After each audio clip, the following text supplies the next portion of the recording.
Good morning. How are you? It's Thursday. I think you can probably see out there that there's a little bit going on in terms of the sun coming up. Kind of an important thing to be aware of. I think one of the things I really liked about a morning practice is to know that everything could kind of start again each day. We have a chance to begin again. Sharon Salzberg posts that a lot. If you don't follow her on Instagram and Facebook, you should. She's brilliant and kind and completely real, right? She doesn't make it feel like it's not achievable to do meditation, to do these practices. So I'm going to go ahead and get started. Again, I'm doing Melody Beattie's Journey to the Heart. And so we'll just read this one, which I try to resist. I tried to resist and do something else, but I felt compelled to continue reading from her, and I'll talk a little bit about that in a minute. So February 3rd, break through your resistance. We sometimes resist new lessons, and what we resist the most is likely to be what we need the most to learn. Our lessons usually come with inner conflict. The action we should be taking, the idea we should be learning, is sometimes hidden behind a wall of resistance. There's a border, a barrier we need to cross to get into the heart of the lesson. Most times that barrier is within us. Lessons require us to let go of old feelings, old beliefs. If they didn't, they wouldn't be lessons. We'd already know them. Sometimes the very thing we feel guiltiest about doing, the place we're most resistant to visiting, the person we're most convinced we shouldn't contact, or the behavior we're tormenting ourselves most about, is exactly what we need to be doing. And more often than not, the lesson we're learning is not what we think it is. We need to embrace the surprise element of life, embrace the mystery of life as it unfolds, as the lessons appear, as we grow and change. Do what you need to break through your resistance. Often that means simply seeing your resistance for what it is. Remember that the point of greatest resistance is often the place of greatest learning. We resist a lot, right? And a lot of that is, I'm going to bring it back to grief here today. Tonight, by the way, on Instagram, we're going to be doing a talk on grief with two yogis, me and Kim from Traveled and Balanced. It's at 6 p.m. Eastern. I just want to mention that. So I did try to resist this one. I wanted to do a lot of different things instead of this particular devotion, which is interesting on a lot of levels. And I had to come back to it because this morning I got a review on the book, which I wasn't planning on talking much about, but today I kind of have to. So this is the book. We've got to stop meeting like this. And the title really is about this topic. I kept resisting what was happening in my life. I would always, when I had a difficult time, I would, muscle through, right? That's what we do. We muscle through it. We're like, we're not going to feel this. It's too hard to feel it. We're going to just, the loss, the disappointment, the whatever it is, we're just going to keep going. And sometimes you can't do that. Really, most of the time, you really shouldn't do that. You should feel it, right? So this morning I got a review for the book that hit a line that I really, really worked hard on. So here we go. The only way out is through the pain. Through the whole reality of what we've lost. We have to feel it. So we take nothing in life for granted. We must become more than what happens to us. Find joy wherever it's hidden. Be grateful for everything, every moment, and every being. I worked hard on that part. And this morning, too many books, too little time on Instagram picked it up. and she posted it. Thank you, universe.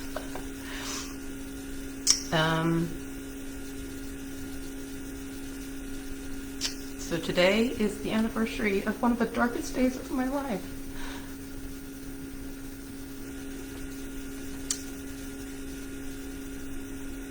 But it was worth it in some ways, you know? Really, really hard to lose somebody, right?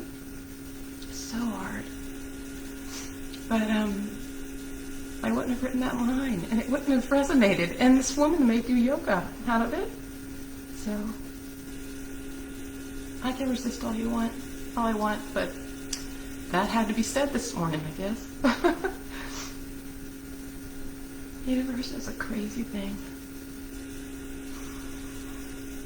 So anyway, let's the joy of the sunrise, right? You see it? Let's breathe.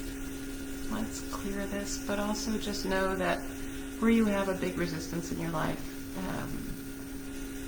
it'll feel a lot better to just embrace it and figure out where the gem, where the wisdom is in it, and share it, right? Because hopefully it'll touch somebody else's life. Like what too many books too little time did for me today. Reminded me that we are more than what happens to us. Much, much more. So let's find our center here. So you'll notice, I knew this was going to be a little bit of a tough day, so I went right for red. Red is a grounding color. It's a root chakra color. Try to find in those days where you're feeling, the feels, right? All the feels. Try to find ways to comfort yourself. And so I just mentioned that is a great way. If there's a color that's calling to you, if there's a blanket that's calling for you, if there's, just listen to those instincts that we have around comfort when we're going through these times. And they will pass. They always do. So let's inhale that and exhale.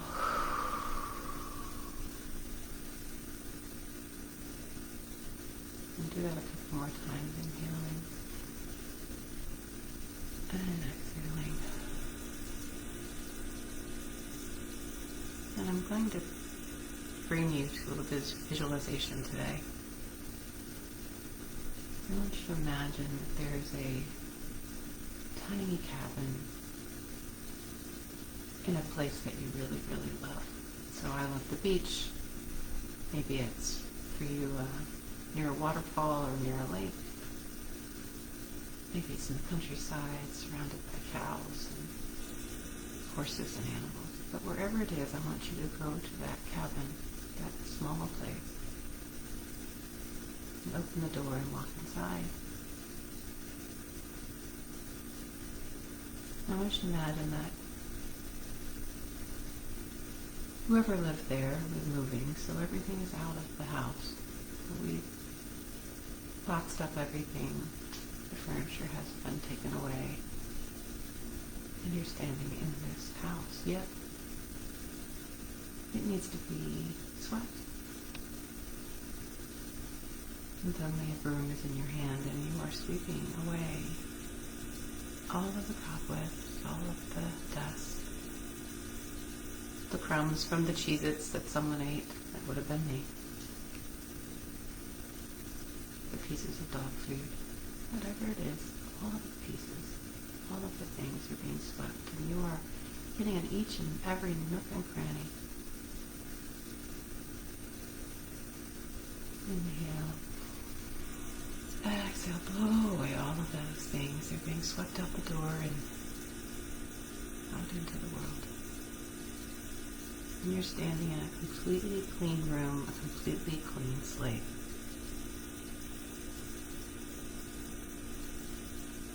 What is it you want to do with this room? What do you want to bring back in? What do you want to leave out?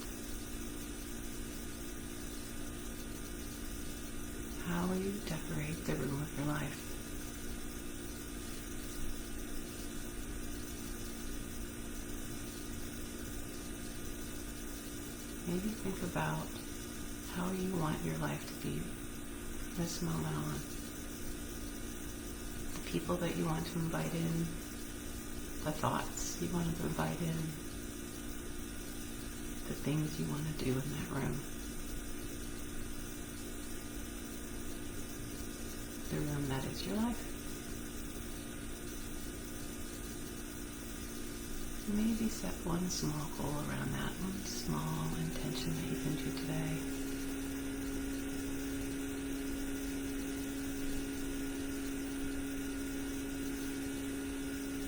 And the funny thing with intentions, you need to take the one that pops into your head.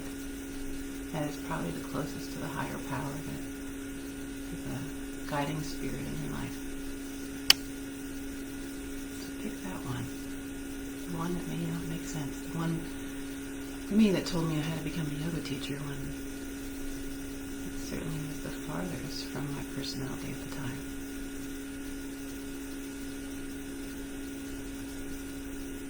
Pick that thing and see what happens.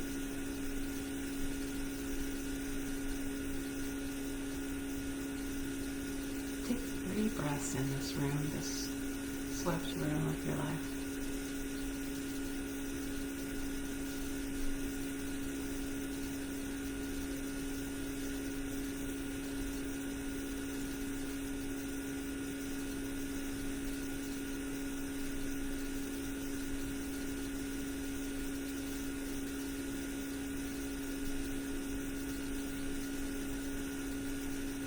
And maybe bring a smile to your face.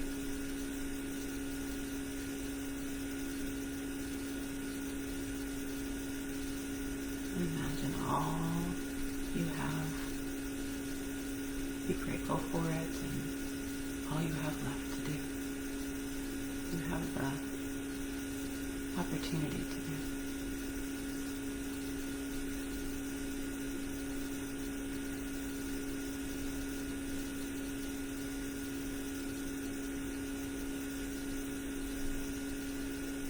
And when you're ready, open your eyes. And look at the sunrise, it's coming, so I gotta run. My husband's down at the beach already. Thank you all for being here and being here on this day for me.